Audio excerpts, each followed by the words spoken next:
Yo, family, welcome to Super Black Comic Book Reviews by Jonathan Soul. And I got to tell you, family, I'm really excited to bring this review. It's going to be a quick one. You know, I just read through the book. You know, I like to, go through it a few times to give a, more thorough review. Hopefully, I'll be able to get the creators back on. I'm talking about Blackout, The Eradication Protocols. This is a team-up project between Vince White of the Powerverse, which is a tremendous indie comic book title over there at willpower.com. And we're talking about Roosevelt Pitt, who brought us not only the Purge character, which is kind of like a, I guess you could say, kind of like a Marcus Garvey and Iron Man kind of vibration. Maybe that would be a good way of looking at it. But he also has a ton of experience when it comes to pulling a team together. He's well known for the publishing that he did back in the 90s, which is like the first black arts renaissance that I became aware of. And then, of course, we're talking about Kelley, who brought us The Brother, another tremendous, just imagine Doctor Who and Malcolm X together kind of vibe. That's the kind of vibe. And so these brothers got together, came up with an idea, put a Kickstarter together, gave me the honor of interviewing them to kind of help promote the thing. And they did the damn thing. They got their funding, and I got the PDF, and the print is coming hopefully next month. So I just wanted to give y'all a quick peruse. Basically, when this joint is available for purchase, you got to pick it up. All right, so we're talking about issue number 1. It's a 3-part series on the Powerverse label, the Powerverse record label. And it's called the Powerverse. It's called Blackout The Eradication Protocol. It's issue number 1. And I'm looking at the title. It's a couple of different titles. But peep this quote by James Baldwin. You know it's a black comic when they're quoting the Baldwin. You know what I'm saying? People who treat other people as less than human must not be surprised when the bread they cast on the waters comes floating back to them poisoned. That's heavy. That's really heavy. All right, so New Salem. So New Salem is, to me, is a homage to North Cackalack. New Salem is this highly advanced technological city in North Carolina. And one of the prime city fathers, you could say, has an alter ego. His name is Kincaid. Let me get this right. His name is Richard Kincaid. And so by day, he's like this, technological genius, businessman, entrepreneur kind of a thing whose technology has gone to make the city one of the most advanced and crime-free and, damn near paradise, kind of vibration. And so he's having this clandestine meeting with these guys. Now, I'm just going to tease the book. You know how I do. I always see myself as a harbinger of things to come. And I think what's going to happen, I think that you got to lean in real close to hear this. I think what's going to happen is that these comics, not just, what Roosevelt and Jay and Vince is putting down, but Brother Man and I believe, the cats over at Kid Comics and Midas Monkey and, Newton over there and, with Dream Free, all the people. I think what's going to happen for the really serious brothers who want to not only entertain but bring a message, I think what's going to happen is these comics are going to do for this generation what the autobiography of Malcolm X did for mine. I think that's what's going to happen. If this writing is any kind of indication, that's what's going to happen. All right, back to the review. So just another day in paradise, elevated rail. We see some security, hanging out or whatever. And, from the balcony, we see two men kind of looking overhead somewhat grimly. talking about, that's why he's coughing, because the dude is smoking all the time.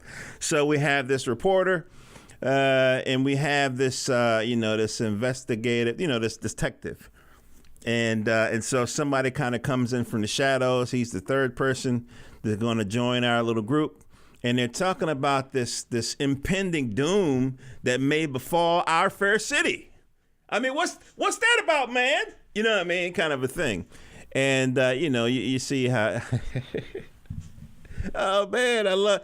This is a beautiful... mix of the old and the new, you know what I mean? The new way they talk. And can I tell you something, man? Let me stay on point. It's these sidebars. All right. So anyway, so basically, so Richard, kind of taps on his little, I don't know what kind of watch is that, his thing, boop, boop, and then you see the little floating menus, floating windows. It shows you all of this destruction and all this craziness that could befall the city. And, we just have these people here to stop it. And so what can three guys do? But it's not just three, now it's four. So it's other guy. So we have Roosevelt Pitt, who's... How you get in the comic book, Roosevelt, man? That's cool. That's a neat trick. How can I get in the comic book, man? You know what I mean? I can be a broadcaster in the comic book. I'd be happy to do it. You know what I mean? So you got Roosevelt Pitt, who's the investigative reporter. You got Richard Kincaid, who's like the industrialist. And then what's the investigator's name? I guess it'll come to me as I scroll through. But then you got the investigator, who's going to put all the pieces together. And I'm kind of scrolling through here. Y'all can't see it. And okay, David Shabazz. Wow. When my kids were small, I needed a sidebar. When my kids are small, I needed a babysitter. I wanted to pull them out of this Montessori school. The lady that was running it didn't treat the black children very well. And then she treated the black teachers, which was pretty much her whole staff, even worse. So, we was like, man, fuck this. We're going to take our kids. And so I was able to put her in the tender care of this lady named Shabazz. And she was one of like the first disciples of the Honorable Elijah Muhammad. That's, I love being Gen X. You know what I'm saying? It's like I'm so close. It's like when you Generation X, you on the border between some really old, interesting stuff, and then some new stuff that's happened. And it's like, anyway, so she was like one of the first 12 disciples of Elijah. So anyway, when I saw Shabazz, I was like, this is so beautiful. So anyway, so the brother comes through. Now the brother is like this. He's like a time traveler, right? But not only does he time travel, he kind of jumps between dimensions. And so there's this doom, this threat that's happening that's not only, could be a problem to this particular dimension. Now, in the parlance of the Powerverse, they call dimensions dimes. Okay, not girls. It's like dimes is a dimension. All right, so in this particular dime, like all of the dimes are in jeopardy. They're all linked up and they're all in jeopardy. And as a matter of fact, if you go to YouTube and go to the Powerverse YouTube channel, Vince has literally just dropped like an explanation of the whole Powerverse, how it's all connected and stuff. It's very interesting to listen to. So anyway, so they're talking about this, that, and the third, and the introductions all around. Now, I'm going to skip some things. I'm going to skip some stuff because I really want y'all to get this book. I'm just going to tell you that the brother, much like Doctor Who, has a female assistant. I don't want to say sidekick, but assistant by the name of Amani. Very smart young lady. And the brother is kind of like a father figure to her. And, she definitely watches his back. So it's a beautiful dynamic between the two. And then, of course, like I said, Purge is, so anyway, y'all can see, take a screenshot of this real quick. See, y'all can hear how the soup is made. And yeah, so anyway, so they're doing this, fighting scene and everything and so forth. And what they're doing is they're trying to track down some leads as to what the source of this threat is so they can avert it.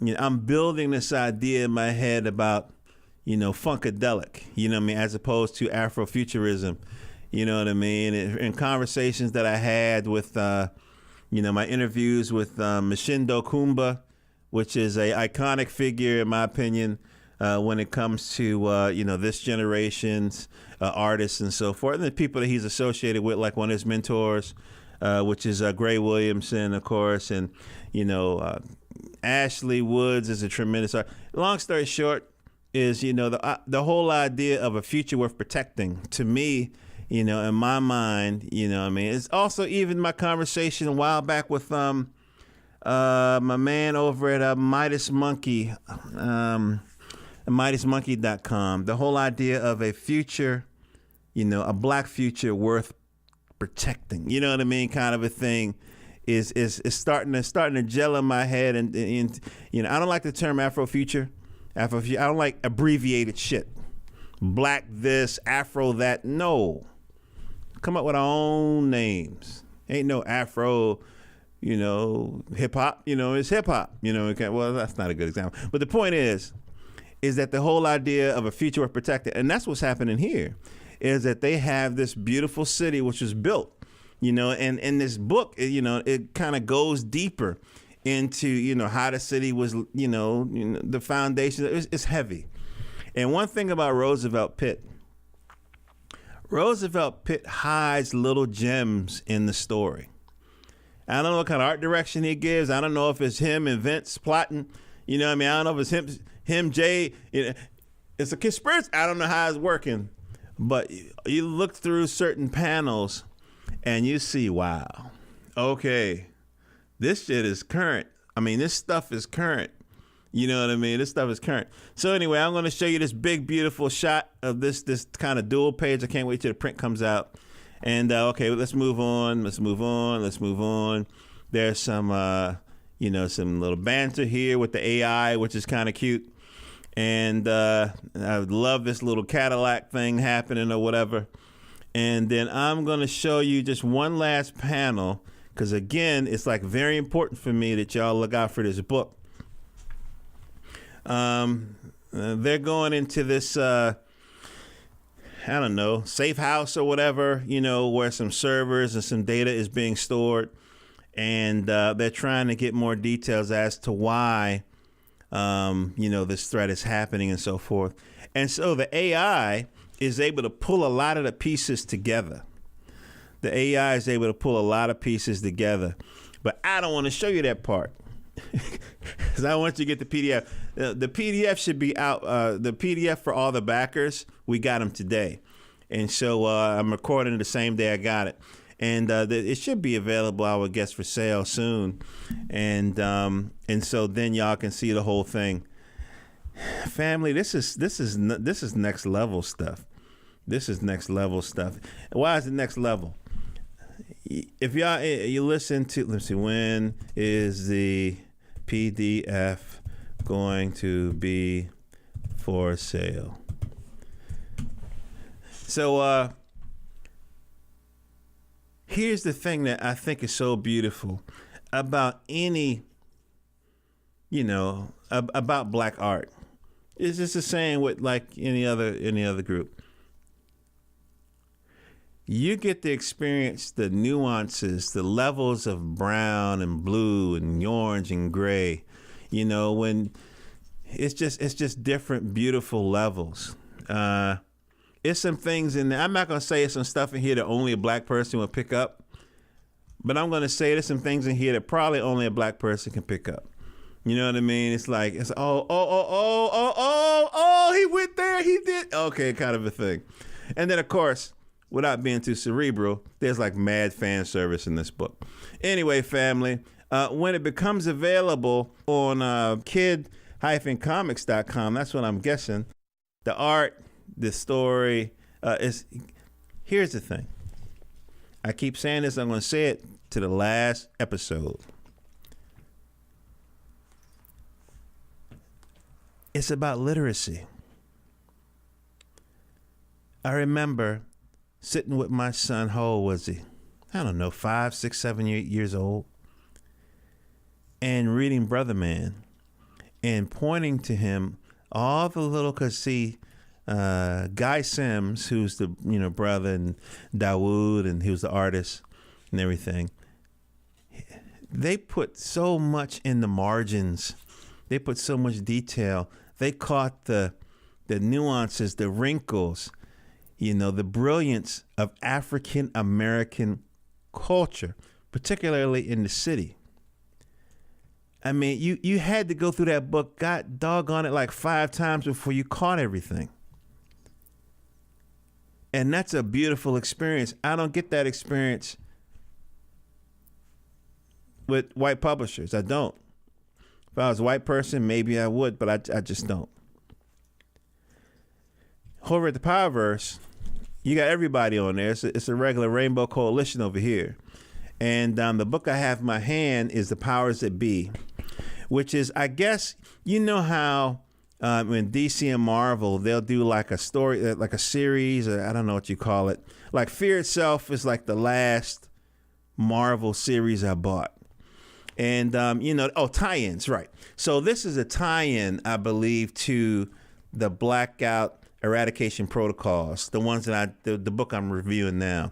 This one is called The Powers That Be, and I got issue number 1, the physical, in my hand. And so, again, the storytelling is wonderful, the vocabulary about dimes and dimension, everything. This is a whole movement. And I'm going to tell you something, family, and you heard it here first, if you hear it at all. Every comic you buy is an animation series in the making. Every Kickstarter and, graphic novel you purchase, all of these guys want to make movies. I've interviewed a lot of folk. I got interviews, man. I got interviews I can't even find. I got interviews on crashed computers. And everybody wants to make movies. So support these people. And, we won't have to do this waiting game. I'm excited. I bought my tickets to Black Panther like the rest of you. You know what I mean? But at the end of the day, it's still a white property. It's still making white folks rich, Jewish people, whatever. You know what I mean? And that's fine. They put the effort and everything into it. You know what I mean? Whatever. But no other movie has been popping like this. So it's I feel like black people and black culture in particular is like lightning in a bottle, but everybody else is the distributor. We need our own distributor, man. And that's what this show is about. That's what this show is about. If you don't create comics, then buy them. You say, I'm too old, I don't read no damn comics, I'm watching Super Bowl. Well, then buy them for your kids and your nephews and sit down and read it with them. Hey, thanks, Uncle Johnny. Thanks, Uncle. You got them off of the Fed book and the Instaface and the gram, you know what I mean? The ounces, whatever. You got them off of that shit stuff. And now they're reading again. And now they're seeing images of themselves, as agents of their own destiny.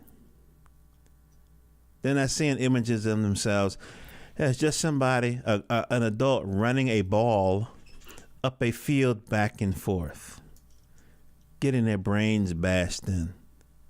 Or thugs singing about murdering their own people.